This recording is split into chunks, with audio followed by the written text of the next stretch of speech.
Dr. Ridalto Lúcio Fernandes e André Jansen requereram a realização de sustentação oral no processo 37.065 de 2019, da relatoria do ministro Augusto Nardes. Trata-se de acompanhamento de contrato de prestação de serviço contínuo de transporte e armazenagem de insumos críticos de saúde. Concedo a palavra ao relator para apresentar resumo de seu relatório ou, caso deseje, requerer dispensa da leitura. É dispensar a leitura, senhor presidente.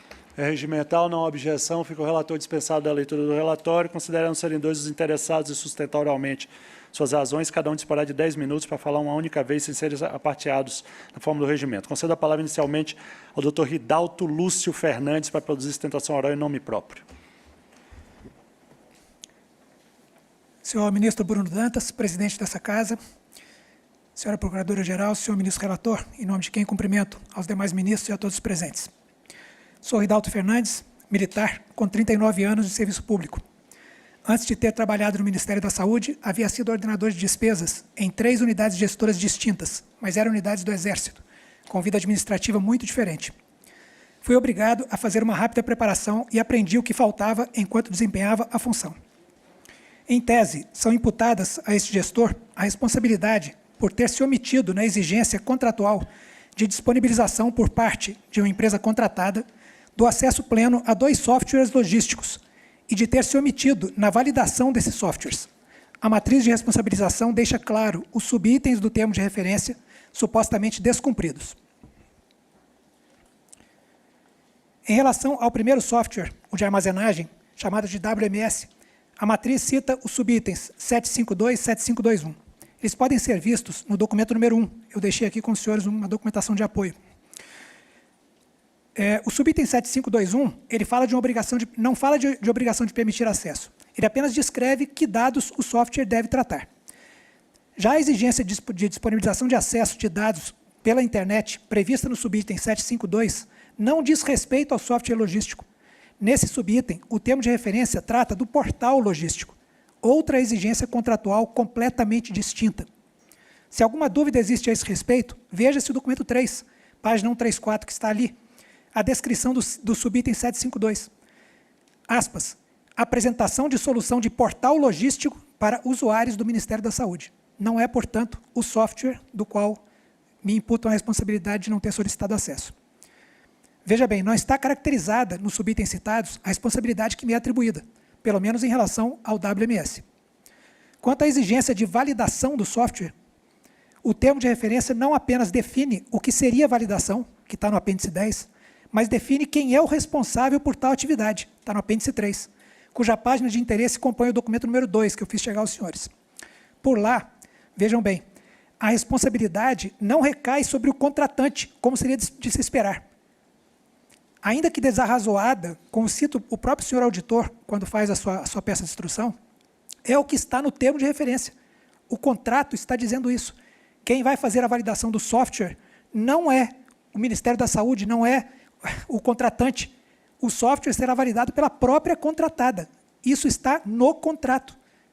Como pode ser imputada a minha responsabilidade por não ter validado, se nem a própria contratante era facultado validar? Dessa forma, considero equivocado atribuir essa responsabilidade por omissão em relação a esses subitens, uma vez que o portal logístico sempre existiu e dele não constam queixas, tendo sido os dados sempre disponibilizados como fartamente documentado. O software WMS sempre existiu, desde o início da operação também, fartamente documentado no processo. E seus dados relativos a recebimento, controle de armazenagem, enfim, aquilo que o tal subitem 7521 pede, eram espelhados no portal, este sim, funcional, e sempre abasteceram o SISMAT, que é o sistema do Ministério da Saúde. Eu mesmo, quando precisava, tinha essas informações ao meu acesso. Em relação ao segundo software, eram 2, o WMS e o TMS. Em relação ao segundo software, o TMS, a matriz de responsabilização, ela cita os itens, os subitens 714 tal e 714 tal. São 2 subitens do termo de referência. Quanto ao primeiro, ele é claro em dizer em seu próprio texto, como se vê no documento 1, página 62, que se trata, mais uma vez, do portal logístico. Não é o software ao qual, supostamente, o Ministério teria que ter tido acesso. É o portal logístico, que, aliás, o Ministério da Saúde tinha acesso diário. Então, o portal logístico, ali chamado de portal de consulta, não se trata de acesso direto ao software TMS, que é o que se está tratando aqui. Até porque consta ali no mesmo subitem, expressa a autorização do contrato para que os dados naquele tal subitem, que é o portal, sejam atualizados diariamente, uma vez ao dia, e não online, que é o caso do software, que você entra uma mercadoria no depósito, é escaneada e aparece no software na hora. Aqui é o portal logístico. Volto a dizer que o Ministério da Saúde tinha pleno acesso. Já o subitem 714, o outro que está citado lá, também fala do portal de consulta. É o mesmo caso. Não se refere ao software TMS. Dessa forma, considere esse gestor que são equivocadas as responsabilidades atribuídas por omissão em relação aos tais itens contratuais. Vejam, senhores, novamente o documento 1. A redação que está lá em relação ao WMS e em relação ao TMS é distinta. Não haveria razão para isso. Por que se definiu redações distintas para dois softwares, que basicamente, supostamente, os dois teriam que dar acesso ao Ministério? E ali consta o seguinte, a redação do TMS, ela dava a entender de forma mais clara que o acesso online poderia ser concedido, mas era uma opção. Era uma opção. Vejam bem o texto está ali no documento. A contratada deverá possuir o tal software, o qual deverá ser passível de integração com sistemas, ou ser utilizado diretamente pela contratante. Então, ou a contratante, nós, Ministério da Saúde, tínhamos um software nosso que interagia com ele e eu consultava o meu software, não precisava abrir o software deles, ou então eles teriam que me dar acesso. Então, nesse software, tinha opcionalmente, né, a empresa tinha a opção de me dar acesso. E o WMS, nem isso tinha. O WMS ele nem citava a possibilidade de acesso online. Ele só dizia que tinha a obrigação de ter a interação com o software do Ministério da Saúde. Então, volto a dizer, não parece lógico que se impute ao gestor aqui a responsabilidade por não ter cobrado da empresa que ela fornecesse o acesso a esses softwares, se o contrato não obriga a empresa a fazê-lo, da leitura literal. Agora, concordo que isso não é razoável, concordo, mas infelizmente o contrato foi escrito assim. Eu sou gestor público, eu não tenho opção de escolher. O contrato ele é mandatório para mim. O DELOG, órgão que eu dirigi no Ministério da Saúde, ele tem, entre seus entes subordinados, a Coordenação Geral de Logística, CGLOG. A ela competia regimentalmente a gestão de todos os contratos de serviços relativos à armazenagem. Igual esse contrato aqui, o 59/2018. Isso fazia da sua coordenadora geral, uma pessoa que esteve comigo no Ministério, a gestora do contrato. Ela era a gestora do contrato. O documento 5, ele pode ser visto, né, que está com os senhores, foi um documento assinado por esse diretor em conjunto com a gestora e os fiscais. Ali nesse documento se lê, aspas, estou trazendo aqui um documento de 2019, tá certo? Desculpe, equívoco meu, de 2021, há 3 anos atrás. Aspas, entendemos ainda que o ideal é que os dados sejam disponibilizados em tempo real no portal da contratada, não acessando software nenhum, sem depender de atualizações. Identificamos que a disponibilização online de tais informações é a realidade do mercado e, como tal, necessita ser inserida no contrato. Ou seja, toda a administração, tá certo? Em conjunto, ela estava dizendo que o software não havia obrigação de seguir ao software, mas apenas que nós gostaríamos de ter a disponibilização online. Sim, claro, muito importante para nós. Volto a dizer, muito razoável. Só que a empresa não estava obrigada contratualmente. Como imputar a minha responsabilidade de não ter cobrado dela se ela não estava obrigada contratualmente? É uma questão interpretativa, mas é o que está escrito no contrato. Essa convicção que eu tinha vai persistir durante toda a minha gestão à frente do DELOG. E mais, vai além.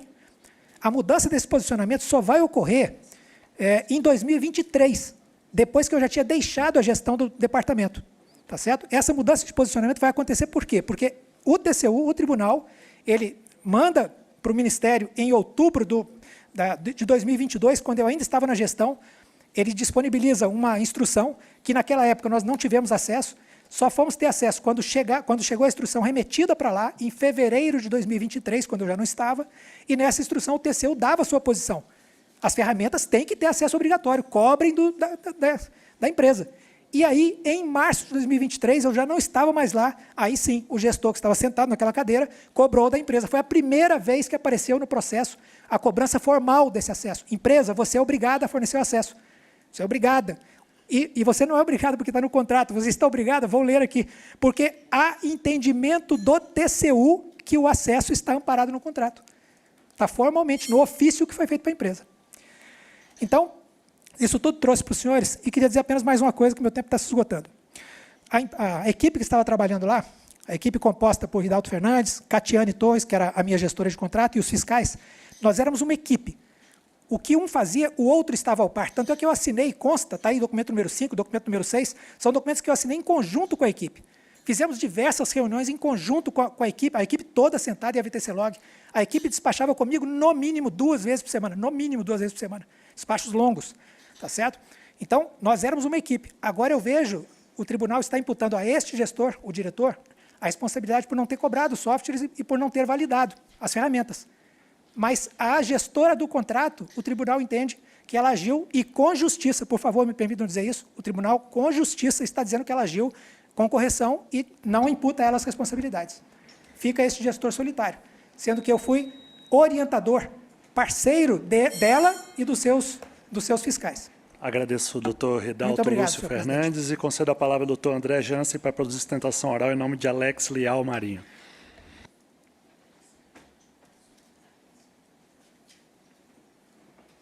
Excelentíssimo senhor ministro Bruno Dantas, presidente dessa corte, em nome do qual saúdo os demais ministros presentes nessa sessão plenária, excelentíssima senhora representante do Ministério Público, ilustres servidores, demais presentes. Sustento em nome de Alex Leal Marinho, coordenador-geral de logística de insumos estratégicos do Ministério da Saúde, no período de junho de 2020 a junho de 2021. Ou seja, cabe aqui um parêntese, no auge da pandemia.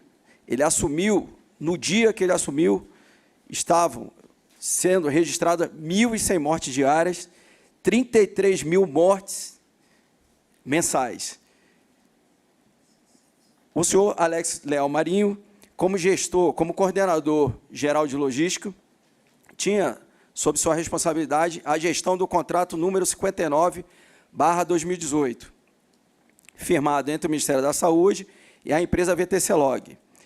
Esse contrato já foi objeto de análise e debate aqui, discussões aqui no plenário, sob a relatoria do excelentíssimo senhor ministro Benjamin Zimmerler, que minuciosamente analisou esse contrato e identificou problemas estruturais desde o planejamento da contratação. Em razão de desse contrato ser um contrato extremamente complexo, no qual nunca havia sido licitado esse objeto, com a integração de 3 atividades logísticas, atividade de transporte, armazenamento e distribuição, que antes era realizada de forma individual por empresas ou pelo próprio Ministério da Saúde. Esse contrato foi considerado extremamente complexo e inédito. Não há precedentes na administração pública do mesmo objeto contratado. Diante dessa complexidade, foi decidido por esse tribunal a instauração de um processo de acompanhamento, no qual hoje nós temos um julgamento de algumas irregularidades apontadas. O contrato 59, ele iniciou a sua execução em novembro de 2018. O processo de acompanhamento pelo TCU se iniciou em setembro de 2019. Somente foram identificadas essas irregularidades 2 anos após o acompanhamento desse contrato, por esse Tribunal de Contas. O que demonstra que não era algo visível, né, e identificável, de fácil identificação pelo gestor do contrato.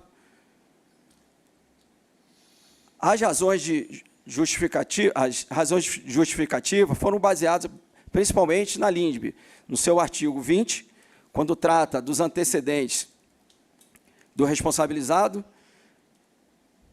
O defendente, ele, em 29 anos de serviço, nunca sofreu nenhum processo, nem administrativo, nem judicial. Então, esse antecedente nós trazemos aqui à luz do artigo 20 da LINDB. Na instrução da unidade técnica, é mencionada uma aplicação de multa no valor de 50 mil, que ainda está em fase recursal. E essa multa também deriva da execução do mesmo contrato. Em relação ao artigo 22, será que configurado num cenário, obviamente, de obstáculos e dificuldades enfrentados por esse gestor, que, como eu disse, assumiu e foi exonerado no auge da pandemia. Então, além das suas atividades regimentais, corriqueiras, havia as atividades de logística do combate à Covid, à pandemia do Covid, com a distribuição de usinas de oxigênio, de intubadores, de EPIs, de insumos necessários ao enfrentamento da pandemia. E, em relação ao artigo 28, o que se tentou demonstrar é a não configuração do erro grosseiro. Sobre os obstáculos e dificuldades enfrentados pelo senhor Alex Leal Marinho, como eu disse, ele foi convocado para a operação logística de enfrentamento à pandemia. Então, ele não tinha dia, ele não tinha noite, ele não tinha final de semana, ele não tinha feriados. Ininterruptamente executou as suas atividades como o principal agente responsável pela operação logística de enfrentamento à pandemia. Ao largo disso, ainda havia a gestão do contrato 59/2018, que, por esses problemas estruturais, requereu dos seus gestores a correção contínua na execução do contrato. Isso é inequívoco em outros processos que analisaram o contrato 59/2018. Entre as ações, a fim de configurar a não omissão do defendente, eu trago aqui algumas ações que ele realizou ao longo da sua gestão referente ao contrato número 59. Ele realizou um processo nível nacional para a seleção de novos fiscais de contratos, diante da identificação que os fiscais de contratos não tinham a qualificação necessária para acompanhamento do contrato. Ele realizou, em plena pandemia, o primeiro inventário do Centro de Distribuição Logística em Guarulhos, que resultou numa glosa no valor de quase R$700 mil. Ele realizou processos de glosas de pagamento no montante de R$25 milhões, 25 milhões de reais de glosa de pagamentos já realizados, levantamento de avarias, discussão em temperatura, auditoria dos pagamentos, auditoria na taxa de redespacho, auditoria nas taxas emergenciais, aplicação de reajuste que não havia sido realizado. Agora, o ponto fulcral dessa sustentação, que é o mais importante que eu quero trazer aos senhores ministros. Da análise das 4 razões justificativas dos 4 gestores de contratos, uma das gestoras teve suas razões acolhidas, uma segunda gestora teve suas razões não acolhidas, mas afastada da aplicação da multa, e ao senhor Leal Marinho foram rejeitadas as razões justificativas com a aplicação de multa. Mas cabe salientar que as razões justificativas do senhor Alex Leal Marinho são exatamente idênticas às apresentadas pela senhora Fabiane Karvovski. E cabe aqui a leitura da análise da defesa da senhora Fabiane, que justamente foi afastada a aplicação da multa. Leitura do item 127 da instrução, peça 212. Todavia, considerando as dificuldades por elas enfrentadas ao assumir a atribuição de gestão e fiscalização do contrato, 59/2018, estando este em andamento e com fragilidades que tiveram origem no processo de planejamento da licitação e de escolha do fornecedor, para as quais a responsável não concorreu. Ela foi a gestora antecessora do senhor Alex Leal Marinho. Então, esses argumentos aduzidos pela unidade técnica devem ser também replicados ao senhor Alex Leal Marinho. Ele assumiu a gestão do contrato com o contrato em execução, com todas suas falhas de planejamento. E o motivo pelo qual não se aplica a penalidade à senhora Fabiane é a atitude resoluta por ela assumida enquanto esteve à frente do COLOG, da CELOG, em recusar o pagamento por serviços não comprovados em valores exorbitantes relativos ao item de serviço. Qual a diferença da senhora Fabiane para o senhor Alex Leal Marinho? Aconteceram pagamentos na sua gestão, sendo que é o seguinte, senhores, os pagamentos estavam suspensos desde novembro de 2018. Ele assumiu em junho de 2020. Então, temos quase 2 anos sem pagamento desse serviço prestado. Não havia conduta adversa que não fosse instruir o processo para pagamento, que também não era de sua responsabilidade, por não ser ordenador de despesa. Essa é a única diferença entre a senhora Fabiane, que não teve a propositura de aplicação de pena, para o senhor Alex Leal Marinho. E, por fim, a unidade técnica aponta que todas as providências tomadas pelo senhor Alex foi em decorrência da instauração da CPI da Covid. Mas isso não é verdade. A CPI da Covid foi instaurada em abril de 2021. Ele assumiu em junho de 2020. Então, no período de junho de 2020 a abril de 2021, todas as medidas foram tomadas, todas as providências foram realizadas. Então, esse argumento trazido pela unidade técnica deve ser afastado. Então, por fim, o que se pede, se requer, é o afastamento da propositura da aplicação de pena ao senhor Alex Leal Marinho e, alternativamente, a aplicação nos patamares mínimos, nos parâmetros da lei orgânica e do regimento interno desse tribunal. Agradeço ao doutor André Jansen. Com a palavra o relator para apresentar seu voto. Obrigado, senhor presidente, senhores ministros, senhora procuradora. Diante das duas defesas feitas aí pelas partes, eu vou retirar o processo para avaliar e o que foi aqui relatado e tomo uma decisão futura. Obrigado, senhor presidente. Processo excluído de pauta.